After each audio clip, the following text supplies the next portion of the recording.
How to stop alcoholism is not an easy path. Kwanza kabisa, environment can cause you to be alcoholic. Stress, depression, marafiki, anything can cause you. Mimi sikuanzaga pombe as a depression. Nilianza pombe kwa ajili ya introvert, kwa nilikuwa natafuta balance ya kukaa nje na watu. Depression also was one of the things because I was all alone. Lakini kitu kingine, one thing I know about alcohol is that kuiacha sio kazi rahisi, lakini kuilimit pia sio kazi rahisi. You have to isolate yourself, na pia unataka kujitenga na mazingira na watu wanaozunguka. Yes, all of them, cut them off. It's for your own good. Si wabongo waga hatujui kama kuna mtu anataka kujitengeneza na nini.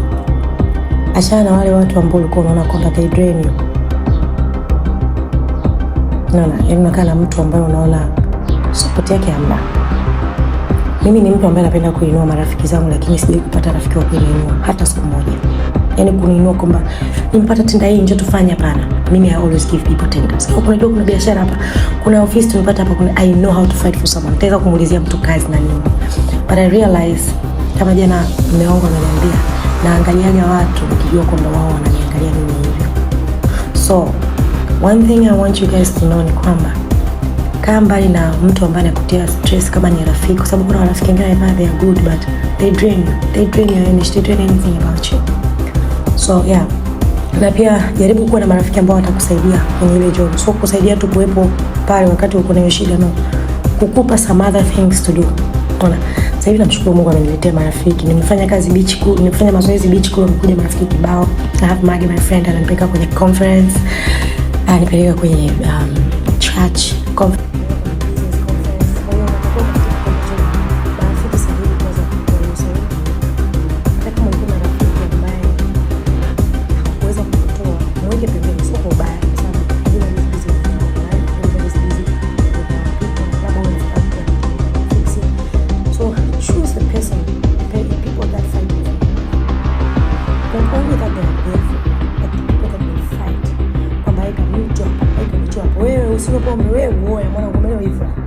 Choose the people without judging you. Choose the people who will understand you accordingly. Unajua sisi tuko na marafiki ambao they are there, lakini they are not lifting us. Okay? Mimi rafiki ambao rafiki ambao nimeshatafutia watu kazi. I tried my best to lift people up. But jana mume wangu amenionyesha kwamba people they are not looking the way you do. So mimi kuata alcoholism, first thing is I try to fit in people's table ambao kwanza walikuwa wananidharau. Unajua unakaa na watu kumbe wanakuchukulia hivyo. Unakuita hawakuita kama kale kakicha kale kapuzi. Kwa hiyo namshukuru Mungu nimejua kwamba si wa watu mimi. Na depression ile ambayo nilikuwa nataka kufit into the community is no longer, kwa sababu mimi sio wa nje tena. Hata ukinipigia simu kutana na mimi, I don't meet with people randomly. No money, no meeting. Hamna kitu ambacho unanitoa nje wewe kunitoa mekwenda kunyosha pombe. Pombe gani ambayo sijanywa? Nimenywa pombe kwenye my yacht club. Nimekunywa pombe kwa Dubai, nimekunywa pombe everywhere. Everybody knows me.